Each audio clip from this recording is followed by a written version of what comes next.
रसिक अनन्य श्री हरिराम व्यास जी अपनी वाणी में एक बात कहते हैं, परम पद कहत कौन सो लोग, को तहां ते गयो न आयो ऐसो सुख संजोग। व्यास जी कह रहे हैं कि मैं सोचता हूं परम पद किसे कहते हैं, क्या है वो परम पद जिसकी बात वेद पुराण करते हैं, जिसकी बात संत सयाने करते हैं। कहां है वो परम पद, कैसा है वो परम पद, क्या है वो परम पद। तो व्यास जी कहते हैं को तहां ते गयो ना आयो। अब कोई वहां जाकर तो आया नहीं, किसी ने वहां से लौटकर तो बताया नहीं कि भाई ये परम पद है और ऐसा परम पद है। किसे कहते हैं परम पद। और आपको स्मरण हो तो कभी मैंने भी पूर्व में आपसे निवेदन किया था कि भक्ति न तो बीते कल पर ध्यान देती है, ज्ञान और कर्म आदि तो बीते कल पर ध्यान देते हैं। वो तो कहते हैं कि भाई इससे पहले आपने क्या किया है, आपकी योग्यता क्या है। पर भक्ति न तो भूतकाल का कुछ विचार करती है और भक्त हो जाने पर भविष्य की चिंता तो होती ही नहीं। भक्ति ही ऐसी है जो तत्काल अनुभूति कराने में समर्थ है। आप अभी भजन करने का संकल्प करिए और आपके भीतर परिवर्तन अभी से आरंभ होगा। हाँ, इतना मैंने आपको अवश्य कहा, कल भी मैंने आपसे कहा कि भाई हाथ में माला लेते ही किसी को परमानंद नहीं मिलता है। मिल भी जाए प्रभु की कृपा की बात है, पर हम तो यहां आपकी अपनी बात कर रहे हैं ना। साधन में लगना पड़ता है, फिर लगे रहना पड़ता है, पर एक बात निश्चित है, भगवान कहते हैं मेरे भक्त की संभाल मैं पल पल करता हूं, उसका अनिष्ट नहीं होने देता, उसका अमंगल नहीं होने देता।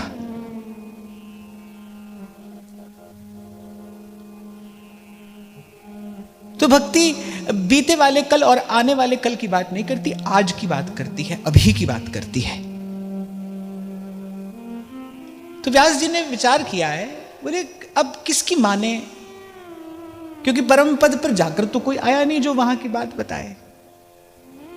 फिर व्यास जी बहुत विचार करके कहते मेरे मते साधु, जो साधुता है ना, यही परम पद है। साधुता माने संसार के प्रपंच से मुक्त होकर भगवान का हो जाना। मेरी दृष्टि में तो वही साधु है, जिसके भीतर से संसार के प्रपंच की निवृत्ति हो गई है, प्रभु का हो गया है, जो वही तो साधु है।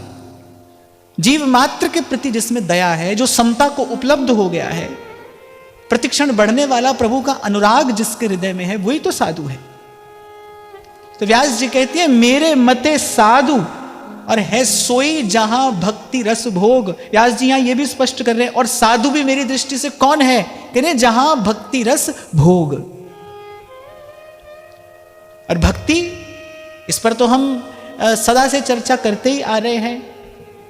कल भी मैंने आपसे कहा कि 3 बातें यदि जीवन में आप नित्य धारण कर ले तो फिर वो भक्ति को पुष्ट करने वाली है। श्रवण, कथन और सुमिरन, नाम का आश्रय और सत्संग, ये 2 बातें। कथन श्रवण अर्थात कहना सुनना। और कल मैंने स्पष्ट किया था कि कहने सुनने वाला कोई मिले तो भी ठीक है, न मिले तो अपने मन को ही सुनाना है। और मुझे तो लगता है ये श्रेष्ठ सत्संग है, ये श्रेष्ठ सत्संग है। इससे भक्ति पुष्ट होती है। जैसे उत्तम भोजन माने शुद्ध भोजन अगर कोई दीर्घ काल तक करता रहे तो उसके शरीर के ओज और तेज की वृद्धि तो होती है, उसका बुद्धि और बल तो बढ़ता ही है, पर उसकी रोग प्रतिरोधक क्षमता वो भी बढ़ जाती है। अच्छा भोजन करने से क्या होता है, ओज तेज की वृद्धि तो होती है, लेकिन रोग प्रतिरोधक क्षमता भी बढ़ जाती है। माने निरोगी काया तो मिलती है, अगर रोग का आक्रमण हो जाए तो भी शरीर झेल लेता है, जिसको आप इम्यूनिटी कहते हैं। ऐसे ही यदि आप विशुद्ध सत्संग का सेवन कर रहे हैं तो उससे आपके भाव देह की तुष्टि पुष्टि तो होगी, उसकी रोग प्रतिरोधक क्षमता भी बढ़ जाएगी। और भाव देह के रोग प्रतिरोधक क्षमता का अर्थ क्या है कि जब कोई प्रतिकूल परिस्थिति आएगी या फिर जब कोई विचार में कोई विकार उत्पन्न होगा तो आप अपने मन को संभाल पाएंगे, आपका मन शिथिल नहीं पड़ जाएगा, आपका मन दुर्बल नहीं हो जाएगा। देखो, एक बात मैं यहां आपको अपने अनुभव से कह रहा हूं कि साधक जीवन में अंत तक विकारों का आक्रमण होता ही रहता है।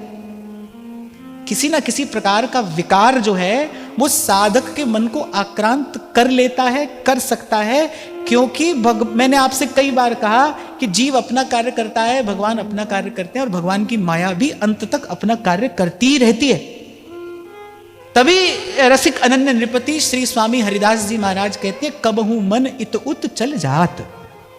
मन में विकार आ जाए ये कोई बड़ी बात नहीं है, पर हम उस विकार के सामने झुक न जाएं, हार न जाएं। विकार आ जाए चिंता की बात नहीं है, पर हमारा मन जो है वो सबल हो, विवेक जगा रहे, ताकि उस विकार की अवस्था से हम अपने मन को निकाल कर ले जा सकें। इसको और समझने का प्रयास करना, जैसे शरीर के पास एक होती है ना रोग प्रतिरोधक क्षमता, कि कोई रोग आ भी जाए तो पहली बात तो उसका प्रभाव नहीं होगा, होगा भी तो 1-2 दिन में आकर निकल जाएगा। जब कोरोना का आक्रमण हुआ तो कुछ लोग थोड़े बीमार हुए, कुछ लोग बहुत बीमार हुए, कुछ लोग ऐसे भी थे जो एसिम्प्टोमेटिक थे, माने उनको वो छूकर चला गया और उनको ही पता नहीं चला, उनकी रोग प्रतिरोधक क्षमता जो थी वो बहुत अच्छी थी।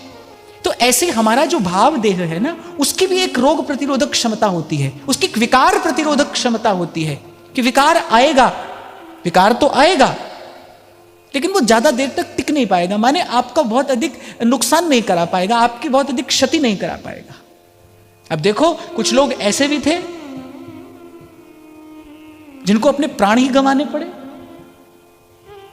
तो यदि सतत सत्संग नहीं होगा, यदि आप अपने मन से ही नित्य सत्संग नहीं करेंगे, तो क्या होगा कि विकार आएगा और उस विकार का आक्रमण असह्य हो जाएगा, और जीवन में, साधक जीवन में कोई ऐसी क्षति हो जाएगी जिसकी पूर्ति कराना भी संभव नहीं होगा। देखो भाई, ये तो मानना पड़ेगा, ये सावधानी का मार्ग है। जैसे बोर्ड पर लिखा रहता है ना, सावधानी हटी और दुर्घटना घटी, या बिल्कुल ऐसा ही है, सावधानी हटी और दुर्घटना घटी। अनेक अनेक प्रसंग पुराणों में मिलते हैं। जो भगवान की माया है वो तो केवल इस बात की प्रतीक्षा में लगी रहती है कि कब कोई भूल हो, कब कोई छिद्र हो और मैं वहां से प्रवेश कर जाऊं। देखो, जब तक कोई सेवा सुमिरन सत्संग में लगा है तब तक तो वो सर्वथा सुरक्षित है, तब तक तो उसको कोई चिंता नहीं। पर मैंने कहा ना कि माया अपना कार्य करती है, विकार आ सकता है और आ ही जाता है। विकार का आना नहीं रोका जा सकता, अपनी रोग प्रतिरोधक क्षमता बढ़ाई जा सकती है। जब कोरोना आया तो डॉक्टर यही तो कह सकते थे, भाई अपने आप को बचा कर रखिए। अब जो परिस्थिति आ गई है वो तो आ गई है, उसके सामने तो कोई कुछ नहीं कर सकता, अपने आप को बचा कर रखिए। और साधक को बिल्कुल इसी सूत्र सिद्धांत पर सदा चलना चाहिए। भाई ये जो हो रहा है ये तो होता रहेगा, इसको आप नहीं रोक सकते, यहां बाहर कोई परिवर्तन नहीं हो सकता। मैं तो बार बार आपसे कहता हूं, ये तो अभी ऐसा विकृत हुआ है, कल और हो जाएगा। हमारे बाबा कहते थे बेटा आज संत मिल रहा है, आज साधु मिल रहा है, उसका दर्शन कर लो, उसका सत्संग कर लो, कल नहीं मिलेगा। मैं जब आया वृंदावन तो हमारे बाबा हमसे बात बार बार कहते थे, बोले बेटा ये जो आज संतन को दर्शन हेरो है, कल ना होएगो। अब ये बात समझ में आती है, जिस तीव्र गति से ह्रास हो रहा है मानव मूल्यों का। तभी कबीर ने कहा, लाख कोस पे दिया बरेगा। कबीर जी की वाणी में लिखा है, लाख कोस पे दिया बरेगा। दिया बरेगा अर्थात कि लाख कोस पे कोई एक जागृत व्यक्ति, एक जागा हुआ मिलेगा, बाकी सब सो जाएंगे, मोह निद्रा में सब सो जाएंगे, कोई होगा जो जागेगा।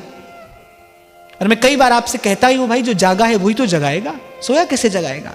जो बंधा है वो किसी को कैसे मुक्त करेगा? आपके हाथ बंधे हो, कौन खोलेगा? जिसके खुले होंगे। संत कहते हैं कि भाई सब सो जाएंगे, कोई बिरला होगा जो जागेगा। तो ये जो बाहर हो रहा है ना भाई, ये तो होगा, होता रहेगा और बढ़ेगा। अपने आप को बचा कर रखना है, अपने आप को सुरक्षित रखना है। इसीलिए मैंने कहा कि सावधानी हटेगी तो दुर्घटना घटेगी। सावधान, सदा सावधान। और सदा सावधान रहने का उपाय यही है, या तो सत्संग में रहिए, या सेवा में रहिए, या सुमिरन करते रहिए। हाँ, पर यह बात मैं केवल साधकों के लिए ही कह रहा हूं। जो अपना व्यापार में लगा है, काम धंधे में लगा, उसको तो भाई मरने की भी फुर्सत नहीं है, उसके लिए हमारी बात किसी काम की नहीं है। कैसे एक क्षण में आप कह देते हैं ना, भाई हम क्या करें, हमको तो मरने की भी फुर्सत नहीं है। तो ये जो ये बात कहते हैं ना, उनके लिए हमारी बात किसी काम की नहीं है। हम तो उनके लिए कह रहे हैं कि भाई जो संत की, गुरु की कृपा से थोड़ा जाग गए हैं, जिनको ये समझ में आने लगा है कि भाई मनुष्य जीवन का वस्तुतः उद्देश्य है क्या, क्यों दिया है भगवान ने ये जीवन, किस लिए हम मनुष्य होकर आए यहां पर, क्यों कहते हैं सुर दुर्लभ सोई ग्रंथन गावा, ऐसा क्या है इस मानव देह में जो देवताओं को भी दुर्लभ है। मना कर दिया ना सुखदेव जी महाराज ने देवताओं को कथा सुनाने से, नहीं भाई तुमको नहीं सुनाएंगे, तुम अनधिकारी हो, तुम अनधिकारी हो, तुम बिना परिश्रम के, बिना पुरुषार्थ के, बिना भजन साधन के, बिना सत्संग के सीधा सीधा फल प्राप्त करने की इच्छा से आए, और वो भी अपने स्वर्ग का तुच्छ अमृत लेकर। तुमको नहीं दिया जाएगा भगवान की कथा का अमृत। तो जिनको थोड़ा समझ में आ गया है कि भाई खाने पीने और सोने के लिए ये जीवन नहीं है, और पूर्व भी मैंने कभी आपसे कहा था कि जो खा पी सोकर और कह रहा है कि हम मजे में हैं, वो पशुवत नहीं, वो तो पशु से भी गया बीता है, क्योंकि पशु के पास तो विवेक है ही नहीं, पशु तो विचार कर ही नहीं सकता, मनुष्य कर सकता है ना। तभी महाराज अपनी वाणी में कहते हैं, देह नैन बिना रैन चंद्र बिना, मंदिर दीप बिना, जैसे तरुवर फल बिनहीना, जैसे तरुवर फल बिनहीना, तैसे प्राणी हरि नाम बिना, सुमिरन कर ले मना, तेरी बीती जाती उमर हरि नाम बिना। बार बार याद करिए, कल आपसे मैं कह रहा था, आज फिर कहता हूं, बार बार याद करिए, करते रहिए। ये समय नहीं जा रहा है भाई, ये जीवन जा रहा है। काल फिरे सर सांधे, तभी संत जगाते हैं, सोए जीव को जगाते हैं। संग फिरत है काल भ्रमत नित शीस पर। आपने कभी जंगल में अगर पशु को घात लगाते देखा हो, हिरण पानी पी रहा है और दूर कोई बाघ उस पर घात लगाकर बैठा है, वो बेचारा निश्चल सा हिरण पानी पी रहा है और उसे पता नहीं है कि मेरे सर पर काल खड़ा है, और बस एक क्षण में बाघ घात लगाता है, और बस अब हिरण था और अब नहीं है। ऐसे संत कहते हैं, संग फिरत है काल भ्रमत नित शीस पर, ये तन अति छिन्न भंग धुआं को धौर है, ताते दुर्लभ काल न वृथा गवाइए। बड़ा अनर्थ है ये, साधक जीवन में तो ये बड़ा अनर्थ है जो काल को व्यर्थ गवाता है, ये बड़ा अनर्थ है। ताते दुर्लभ काल न वृथा गवाइए, ब्रज नागर नंदलाल सुनिस दिन गाइए, ब्रज नागर नंदलाल सुनिस दिन गाइए। और श्रीमद् भागवत बता रही है, कलयुग के समान तो कोई दूसरा युग है ही नहीं। दृष्टि प्रभु पर हो, प्रभु की कृपा पर हो, तो भाई बड़ी मौज है। कैसे थोड़े में बड़ा काम बन जाता है, बड़े थोड़े से प्रयास में बड़ी वस्तु हाथ आ जाती है। और मैं तो एक और बात भी समझ पाया कि जाको है जासो मन मान्यो। संसार क्षण भंगुर है, क्षण भंगुर है, क्षण भंगुर है, ये सुन सुनकर, ये जानकर, ये मानकर कौन सा हम संसार छोड़ देते हैं। जिसको जो करना है सो तो वो करता ही है। जाको है जासो मन मान्यो, सो है ताके हाथ बिकान्यो। जिसको भजन करना है उसके लिए कोई सतयुग नहीं है, उसके लिए कोई कलयुग नहीं है। जिसको नहीं करना है उसके लिए हजार बहाने हैं। जिसको करना है भाई वो तो किसी भी स्थिति में रहकर करेगा। जल की धारा जब समुद्र की ओर चलती है तो पग पग पर उसकी पूजा नहीं होती। वो ध्यान से सुनना, नदी की धारा जब समुद्र की ओर जाती है तो उसकी पूजा नहीं होती, बड़ी बड़ी चट्टानें आती है मार्ग में उसका मार्ग रोकने के लिए, बड़े बड़े अवरोध आते हैं उसके मार्ग में, पर वो किसी की सुनती नहीं, वो किसी से पूछती नहीं, सामने उसका लक्ष्य है समुद्र। एक बात कि वो धारा रुकती नहीं, चलती है, चलती है। ऐसे हमारे वेद कहते हैं चरई वेती, चलते रहिए, रुकिए मत। मैं उस दिन आपसे कह रहा था ना, कोई बालक आया, किसने कहा कि मन में इच्छा है कि भजन करूं, पर जैसे बोला ना पर, तो मैंने कहा पर माता पिता की इच्छा है कि मेरा विवाह हो जाए। तो मैंने कहा तुमसे बड़े कौन है? माता पिता। तो मैंने कहा माता पिता की इच्छा बढ़िया, अभी तो विवाह हो ही जाना चाहिए, तुम्हारा पर सुनकर ऐसा कह रहा हूं मैं। क्योंकि मैंने ऐसा अपने आसपास देखा कि जिसको भजन करना है उसके वहां पर फिर किंतु परंतु नहीं है। किंतु परंतु क्या होता है? और यदि किंतु परंतु है तो अभी थोड़ा समय और देकर उस किंतु परंतु को दूर हो जाने दीजिए। आप देखेंगे कि जब भजन भाव पुष्ट होता है ना, जब भजन भाव पुष्ट होता है तब किसी की आज्ञा अनुमति की आवश्यकता नहीं होती, तब तो व्यक्ति चल देता है। बाला मैं तो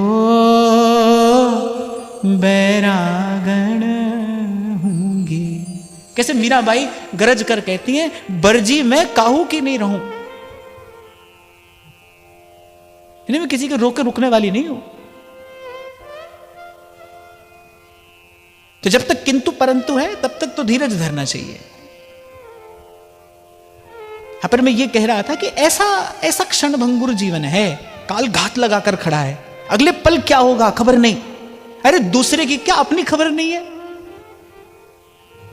मैं क्यों बार बार आपसे कहता हूं भाई, आपके आशीर्वाद से हमको साधक ही बने रहना है, क्योंकि आज मैं यहां से ये बड़ी बड़ी बात आपसे कह रहा हूं, कल मेरे जीवन में क्या हो जाए मुझे भी खबर नहीं। इसलिए डरते डरते सर झुकाकर बस इस मार्ग पर चलते चलते और निकल जाना चाहिए, अपने गंतव्य तक पहुंचने का प्रयास करना चाहिए, जहां न भव भय रोग। तो व्यास जी कह रहे हैं वो परम पद क्या है? व्यास जी कह रहे हैं साधुता ही वो परम पद है। और साधुता भी कैसी? जहां भक्ति रस भोग। वदनम गदगद रुद्धया गिरा पुलकैर निचितम वपुः कदा तव नाम ग्रहणे भविष्यति। जहां भक्ति रस भोग, जिसके जीवन में सत्संग होगा ना, वही इस सुख दुख की अनित्यता और क्षण भंगुरता देखकर प्रभु से कहेगा, प्रभु अब इस सुख दुख से पार कर दो। नहीं तो व्यक्ति क्या करता है, उदाहरण दे रहा हूं मैं आपको, व्यक्ति क्या करता है, कोई मिला तो सुख हुआ, जब वो बिछड़ा तो दुख हुआ। वो व्यक्ति उस बिछड़ने का दुख पुनः मिलने के फिर उसी अनित्य सुख से दूर करना चाहता है। जिससे बिछड़कर दुख हुआ, हम सोचते हैं फिर वही मिले और हमारा दुख दूर हो जाए। अगर उसके मिलने में सुख होता तो फिर सदा रहता ना, कहां रहा? यह विवेक सत्संग देता है। मैं तो यही देख पाया हूं, यही अनुभव कर पाया कि जिसके जीवन में सत्संग है और जिसके जीवन में सत्संग नहीं है, उन दोनों के जीवन में क्या भेद होगा? एक करने से पहले सावधान हो जाएगा, एक करने के बाद रोता धोता मिलेगा। कर तो दोनों ही रहे हैं, लेकिन जिसके जीवन में सत्संग है, संत की कृपा से जिसका विवेक जग गया, वो करने से पहले सावधान हो गया। इतना विचार करना आ जाए ना, करने से पहले आप इतना विचार करना सीख लें कि भाई इस करने का परिणाम क्या होगा। आप देखेंगे जीवन के कितने अनर्थ निवृत्त हो जाते हैं। इतना सा विवेक जग जाए कि भाई जो मैं कर रहा हूं इसका परिणाम क्या होगा। अब देखो, पहले आप कांटा चुभाओ, फिर उस कांटे को निकाल लो। अब कांटा निकलने से जो सुख हुआ, उसके मूल में क्या था? हमारा कांटा चुभाना था ना। अब कांटा चुभाओ, फिर उसको निकालो और उसको कहो कि भाई हमको बड़ा सुख मिला, तो क्या ये सुख है? तो जीव जो है वो संसार में इस प्रकार के खेल में लगा है। पहले कांटा चुभाता है, फिर उस कांटे को चुभने से पीड़ा होती है, फिर उस कांटे को निकालता है और कांटे को निकालने से जो सुख होता है कहता है कि मुझे बड़ा सुख मिला। ये तो सुख नहीं है। इसलिए मैं कह रहा हूं भाई, जिसके जीवन में संत आएगा, जिसके जीवन में गुरु होगा, वो बताएगा सुख दुख का स्वरूप क्या है। सुख दुख में उलझना नहीं है, सुख दुख से पार जाना है, सुख दुख से न्यारा होना है। कई बार चर्चा होती है कि दुख से छूटने की प्रार्थना सभी के जीवन में है।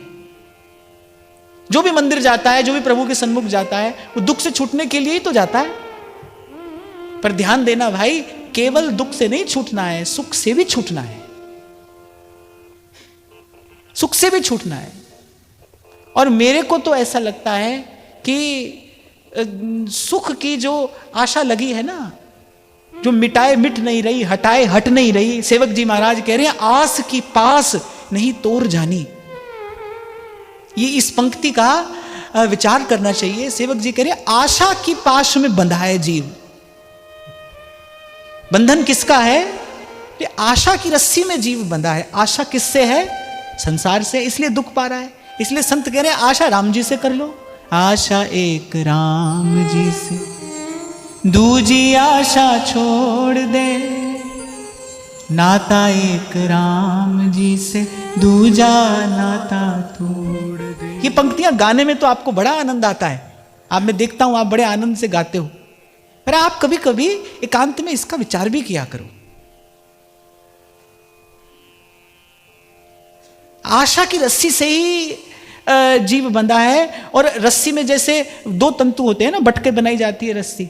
इसमें एक आशा क्या है? संसार का दुख समाप्त हो जाए। दूसरी आशा क्या है? संसार का सुख मिल जाए। ये दो आशा है, इसकी रस्सी बनी है, इससे जीव बंधा है। एक है दुख छूट जाए और दूसरा संसार से सुख मिल जाए। खूब गाते हैं प्रभु के सामने जाकर, दुख छूटे दुख छूटे। अरे संसार का सुख भी तो समाप्त हो। सत्संग नहीं हो तो ये कौन बताए कि प्रभु से जाकर क्या प्रार्थना करनी है? प्रभु से यही कहना है, प्रभु अब इस सुख दुख से न्यारा करिए। अब मैं नाचो थक्यो गोपाल। आहा, सूरदास जी कह रहे हैं प्रभु अब मैं थक गया, अब मैं सुख दुख के इस खेल से थक गया। कभी हारा कभी जीता, कभी पाया कभी गंवाया, कभी जन्म और कभी मरण। हे प्रभु अब इस खेल से छुड़ाइए, अब इससे मुक्त करिए। बस व्यास जी कह रहे हैं कि वही परम पद है। इस द्वंद्व से मुक्ति का नाम ही परम पद है। साधु कौन है? जो सुख दुख से न्यारा हो गया है। साधु के जीवन में जो आनंद है, वो आनंद का कारण क्या है? क्योंकि उसके जीवन में न लेना है न देना। जब तक लेना देना है तब तक सुख दुख है। साधु के जीवन में लेना देना नहीं है। और मैं बड़ी विनम्रता पूर्वक आपको कह रहा हूं, पूर्व भी मैंने आपसे कहा था, इस केवल दर्शन से नहीं, संत को तो उसके आभा मंडल से अनुभूत किया जाता है। हमारे यहां तो साधु के वेश को भी प्रणाम किया है, साधु के वेश की भी पूजा की गई है। भक्तमाल जी में तो ऐसा ऐसा चरित्र आता है कि केवल साधु के वेश की आराधना करके किसी ने भगवान को रिझा लिया, भगवान को पा लिया, प्रभु को अपने बस में कर लिया।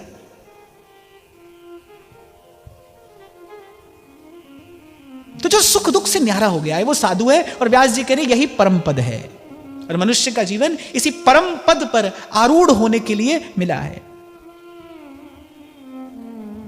व्यास करत है आस तहां की, व्यास करत है आस तहां की, जहां न भव भय रोग, परम पद कहत कौन सो। अरे व्यास जी कह रहे हैं यही मिलता है परम पद। परम पद पर बैठने के लिए ये मनुष्य का देह मिला है, कहीं और नहीं मिलता है परम पद। आप सोचो कि कहीं और बड़ी सुंदर सोने चांदी हीरा मोती की कुर्सी बनी है, वहां जाकर बैठोगे। व्यास जी कह रहे हैं यही है परम पद। गा गाकर संत कहते हैं जीते भेटिए, यही है वो जीवन मुक्ति, यही है वो परम पद। दोनों के भावों में थोड़ा थोड़ा भेद है। व्यास जी कहते हैं भाई हरि की भक्ति परम पद है, जहां न सुख है न दुख है। कोई मुझसे पूछे भक्ति की सरलतम व्याख्या क्या है, भक्ति की स्पष्टतम व्याख्या क्या है, मेरे आचार्य ने अपनी वाणी की प्रथम पंक्ति में भक्ति की व्याख्या की है, शुद्धा भक्ति की। गाइए। जोई जोई प्यारो करे, सोई मोहे भावे, भावे मोहि जोई, सोई सोई करे प्यारे, जोई जोई प्यारो करे, सोई मोहे भावे, भावे मोहे जोई, सोई सोई करे प्यारे। आज मैं कहता हूं ना कि केवल गुरु से नाम या मंत्र लेकर दीक्षा नहीं होती। इससे दीक्षा की प्रक्रिया पूरी नहीं होती, इससे दीक्षा का संस्कार पूरा नहीं होता।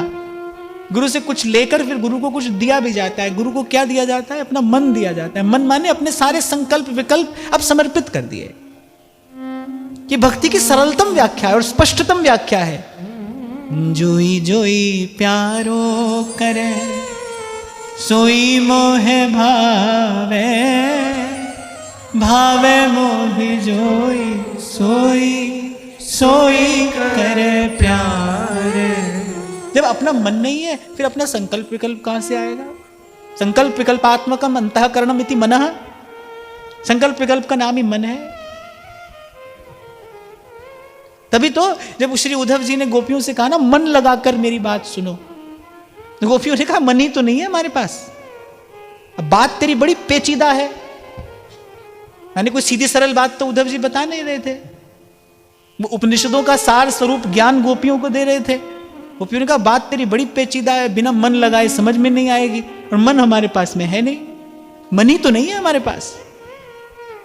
मन के स्थान पर तो श्याम सुंदर हो गए, मन नहीं है हमारे पास।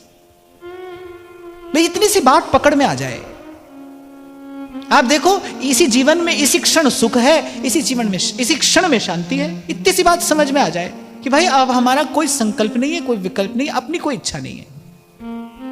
खुसरो दो पंक्तियां कहते खुसरो बाजी प्रेम की मैं खेली पी के संग, खुसरो बाजी प्रेम की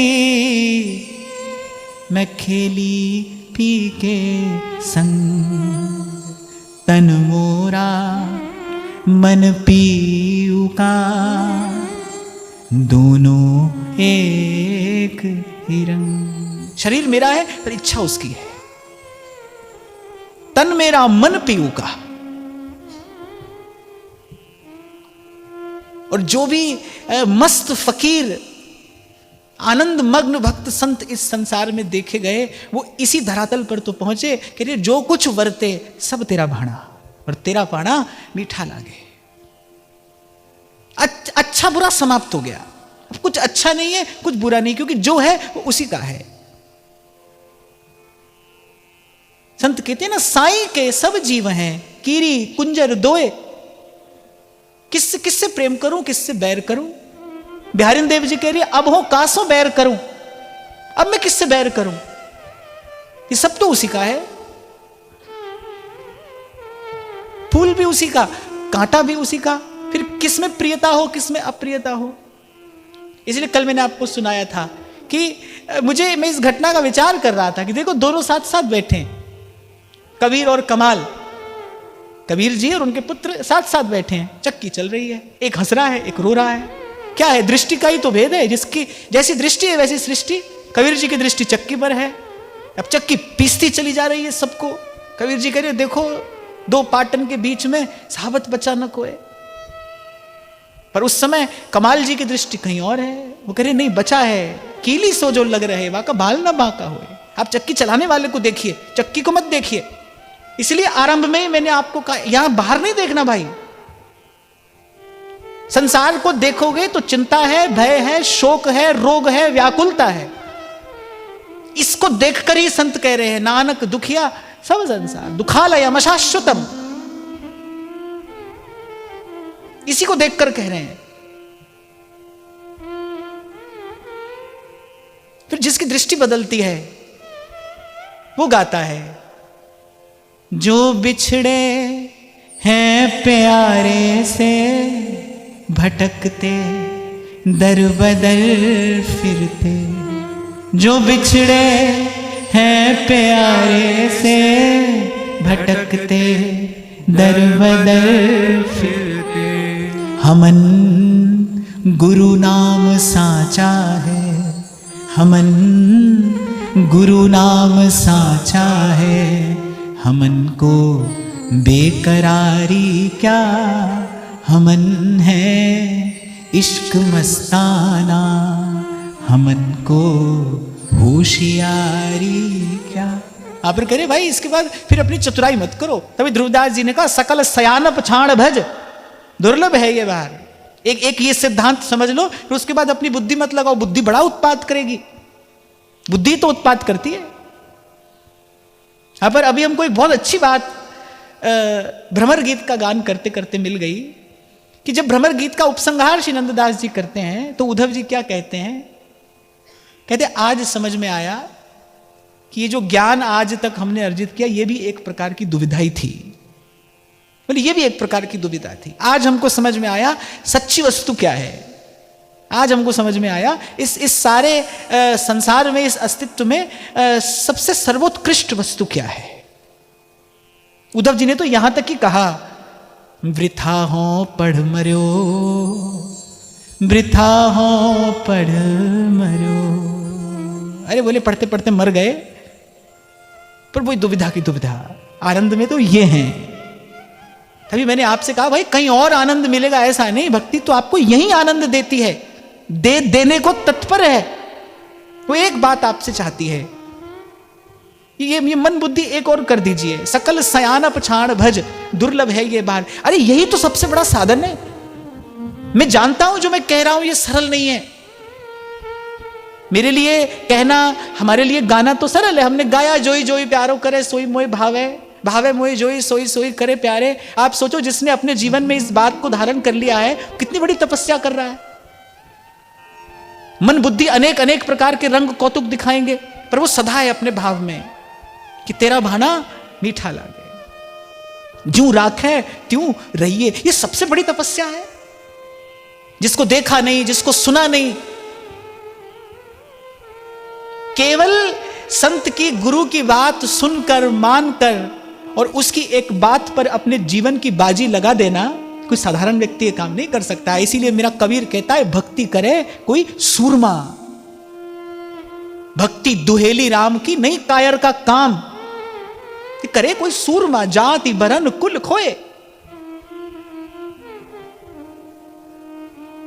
आपको मैंने सुनाया था ना कि जब आरंभ में जब श्री जी की सेवा करनी आरंभ की ना, तो अवस्था भी कम थी। 20-22 बरस की अवस्था में तो कोई भी पूछ लेता है ना, बोले बेटा क्या कर रहे हो, क्या करोगे। तो अगर कभी उनसे कह दो ना भाई भजन कर रहे हैं, बोले नहीं वो तो ठीक है, करते क्या हो। बोले ठाकुर जी की सेवा करते, नहीं वो तो सब ठीक है, करते क्या हो, काम क्या करते हो। तो मैं ऐसा देखता हूं कि संसार के लोगों का ऐसा दृष्टिकोण है कि भजन साधन तो व्यर्थ का काम है, मैंने जो किसी काम के नहीं होते ना वो एक काम करते हैं। फिर मैं कहता हूं कि भ्रम में मत रहिए।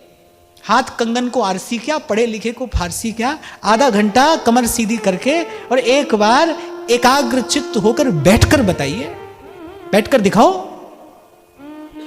अरे चांद तारों पर पहुंच जाओगे, पर आधा घंटा भजन में बैठने को कहते दिन में तारे नजर आने लगेंगे। ये नहीं कायर का काम।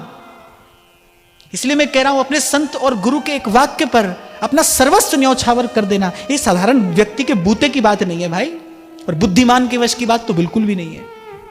जो बहुत बुद्धिमान हो वो तो ऐसा कर ही नहीं सकता, उसकी बुद्धि पल पल में उत्पात करेगी।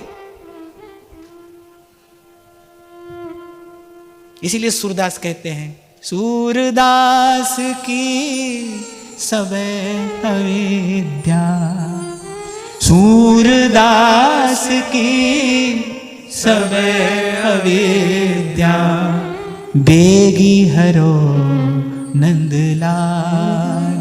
अब मैं नाचो थक्यो गोपाल, अब मैं नाचो थक्यो गोपाल।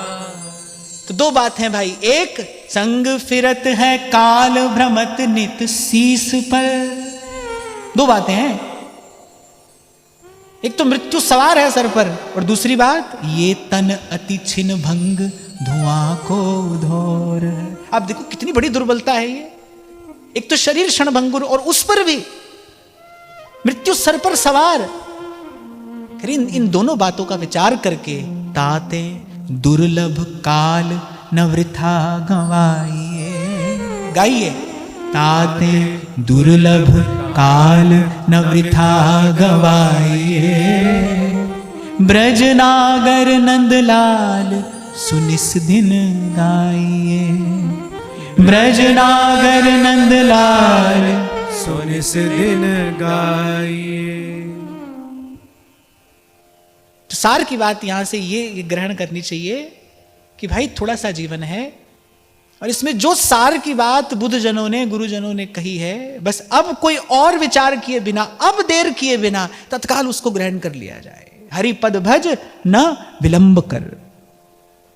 जब आचार्य कहते ना अब देर मत करिए, पहले बहुत देर हो गई, पहले बहुत देर हो गई, अब और देर मत करिए। भक्ति मार्ग की तो ये करुणा है, भक्ति महारानी की ये दयालुता है। वो कहती है अरे गई सो गई, पर तू राख रही को जो है उसको रखिए, उसको संभाल लीजिए, उसको सहेज लीजिए। अरे 7 दिन में यहां संत लोग कृपा करके सत्संग का अमृत पिलाकर और जीव को भगवत प्राप्ति करा देते हैं 7 दिन में। और श्रीमद् भागवत जी में तो ऐसे ऐसे प्रसंग आते हैं कि एक घड़ी में भी किसी को भगवत प्राप्ति हो गई संत और सत्संग की कृपा से। यहां पर यह मत समझना कि भाई एक ही घड़ी में हो जाती है, एक ही घड़ी में तो भगवत प्राप्ति हो जाती है संत और सत्संग की कृपा से, तो अभी क्या शीघ्रता है। इसके साथ साथ फिर यह भी विचार करना, जन्म जन्म मुनि जतन कराही, अंतराम कही आवत नाही। कान खड़े हो जाएं अगर इन 2 पंक्तियों का आप विचार करने लगे। गोस्वामी जी कह रहे हैं जन्म जन्म मुनि जतन कराही।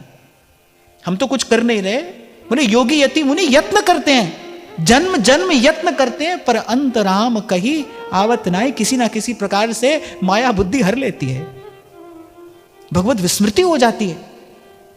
अंतराम कही आवत नाही। यह भी सत्य है कि संत और सत्संग की कृपा से एक क्षण में भगवत प्राप्ति हो सकती है, पर यह भी सत्य है कि जन्म जन्म मुनि जतन कराही, अंतराम कही आवत नाही। दोनों बातों का विचार करके फिर तो यही बात समझ में आती है, भाई जो गया सो गया, अब और देर नहीं करनी है। तीव्रेण भक्ति योगेन भजेत पुरुषम परम, अब और विलंब नहीं करना है।